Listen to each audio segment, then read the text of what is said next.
Welcome to BBC London. As we've been hearing, it's been a day of celebration and remembrance across the capital, with thousands of people turning out to watch events to mark the 80th Victory in Europe Day. On board HMS Belfast moored on the Thames, there's been a party, and that's where we can join Wendy Hurrell. Wendy. Thank you, Victoria. Yes, HMS Belfast was so important in the Second World War and was central today in a gun salute that rang out across London.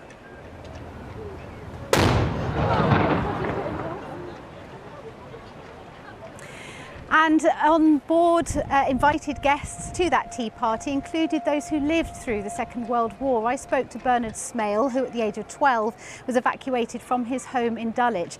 He said that when he thinks of VE Day, he thinks of the loss.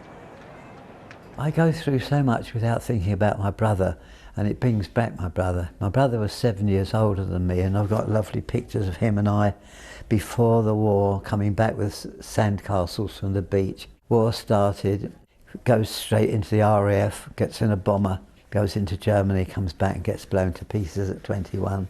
So when you say, you know, what do I think of, I suddenly remember him having his life cut short. And I find I'm very emotional when I... Yeah, I can understand that. Bernard there remembering his brother Ronald, and sadly there are fewer all the time with lived experience of the Second World War, so those stories need to be passed through the generations. Anna O'Neill has spent the day with sea cadets that come to HMS Belfast, and she's been hearing their thoughts on this anniversary. Ship's company, ho! Turn!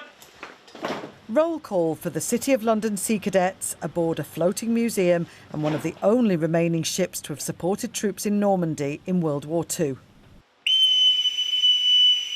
The cadets meet here on HMS Belfast twice a week for training and activities. You get to do things like going outside, boating, community service like funding and all of that, and getting to learn orders. It's really nice to be able to connect with the history of the ship. It makes teaching nautical subjects so much easier because it's much nicer to be able to teach port and starboard on an actual ship. Not many cadets are on HMS Belfast. I mean, it's pretty amazing, isn't it? Yeah, it's something to brag about with other units. Yeah, it's very nice to speak with them, and then if they start some sort of argument, we can just say, we're on a boat, you're not. And as well as bragging rights, being on board on the 80th anniversary of VE Day means a lot to these young people. I think it's one of the most prominent examples of standing up to bullies, really. So we've done a lot on VE Day. I think, you know, it was a monumental moment at the end of probably, I would say, the biggest war of the century, of the history of humanity. So my grandfather was on a ship called HMS Antwerp. One of the staff has a personal connection to World War II. Claire's grandfather, Dennis Roach, took part in the Allied invasion of Sicily in 1943. Making them understand what actually VE Day is, what it stands for. But I think when you give it a personal spin, they understand it a lot more. You know, how would they feel if that was their grandparent or dad? In celebrating VE Day on a warship that played such an important role in the Allied victory, these young cadets can be proud of Britain's military past and maybe even one day play a role in its future. Anna O'Neill, BBC London. Well, elsewhere in London, community events and parties have been taking place to commemorate VE Day. In a moment, we'll hear from a street party in Sidcup, but first, the Battle of Britain bunker in Uxbridge held a 1940s tea dance, and Bryony Williams was there. VE Day celebrations in full swing at the Battle of Britain bunker in Hillingdon. 80 years on, there are some here who remember the actual day in 1945, like Albert, who was a teenager at the time.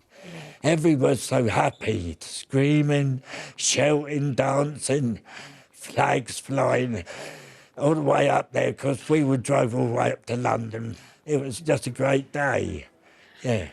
I'm 60 feet underground in the Royal Air Force's first ever underground operations bunker, and it was here during World War II that Britain's response to German air attacks were coordinated. The bunker coordinated all of the air cover for the D-Day landings right until they'd established themselves into the north of France, and obviously played a really important role during the Battle of Britain to protect all the civilians and all the airfields from Luftwaffe bombing. The local community gathered to celebrate and commemorate. There's not many of the veterans still around, so I think it's important for us to try and sort of celebrate this for them because of everything everyone went through. I think it's really important. I think especially for sort of all ages to be involved and just recognise what's happened, and I think also from a military family we like to just recognise sort of what's past and what's current as well. A poignant and memorable day for all. Bryony Williams, BBC London. A Sidcup street party recreating the spirit of 1945. George was 6 on VE Day. I remember him getting the piano out in the street. Yeah, so we had a good time. Communal. People were just loving each other, you know. And of course, the war was over. Do you know why we're celebrating VE Day?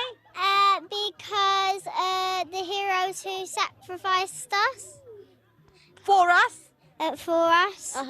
We're celebrating the people who died for us on this day, and it was the day that they declared England won the war. And what are you looking forward to the most today? Probably the ice cream man, because I'm hungry.